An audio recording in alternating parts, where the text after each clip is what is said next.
Well, hey friends, it's Mac, and it is time for another look at the burning question of the week. And so the one that we're going to look at today was the question of which animal, if you could tame it, would you want to keep as a pet? So mine was a great white shark. If you read the blog that's attached to this email where you're getting this link, you will understand why that it was so important to me. But then, of course, I asked each of you if you could identify which animal you would like to tame as a pet. A wild one, by the way. And you know what? I think cats count. I heard somewhere that cats are actually a wild animal, and I can totally believe that. Thankfully, house cats are smaller. All right, so we had some pretty good response to this one. First one is for Linda, who, again, every week we hear from her, which we're grateful for.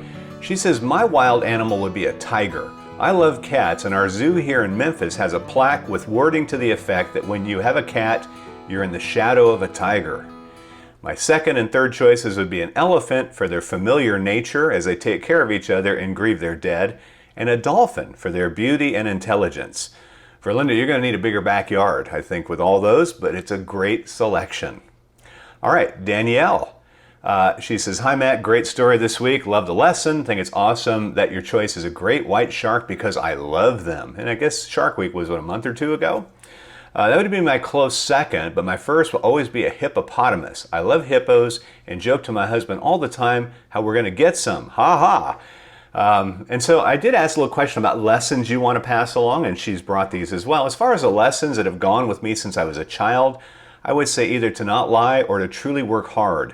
I know that those are very general, but my mother always told me lying leads to nothing but problems, and she was very right. And if I don't work, I will not have anything, be successful, or really deserve to have much. Those have gone with me my whole life. Thank you. So love both of those. I think, wasn't it somebody down in Central America, one of those drug lords had a bunch of hippos brought over and now they've just run rampant. So I think it was somewhere in Central America or Panama or somewhere. At any rate, you could go down there, Danielle. They probably got a few extra. All right, now we have Mike, and so you can't see this because he gave me a really great Hanna-Barbera's Jabberjaw. So he says, a pet great white, we can't wait as long as no one calls you by this name during your presentation, which hopefully not. And he says, if I could train and calm it down, I'd have an otter. He could play in the yard and have a good time kayaking with me. So he also adds, because remember we had the one earlier about things that you're glad you didn't quit, and so he adds, he says, back to the things I didn't quit, I'd say not quitting something before I started it. I almost passed on applying for a job as an assistant operations officer, AOO, because I'd be managing young officers during my first job.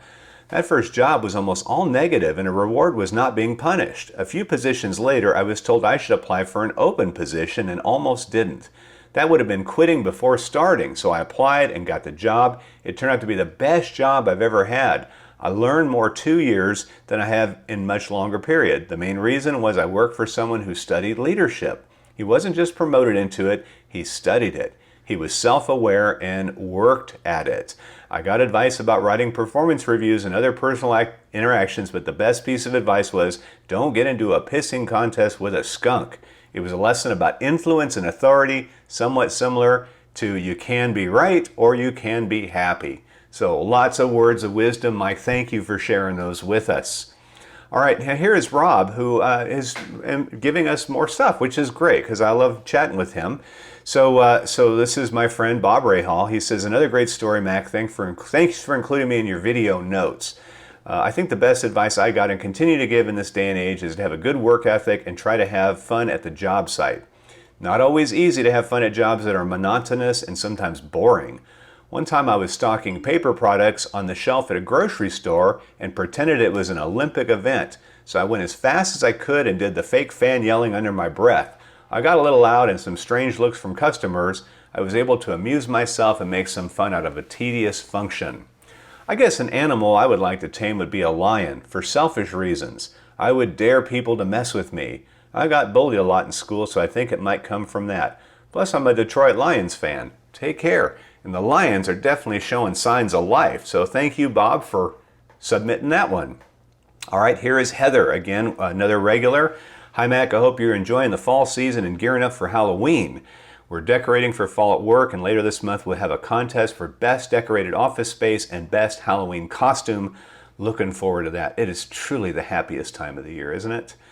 If I could tame a koala bear, I would want one for a pet. I love how cute and cuddly they look, and I love that they raise their babies in a pouch. It's always been so interesting to me.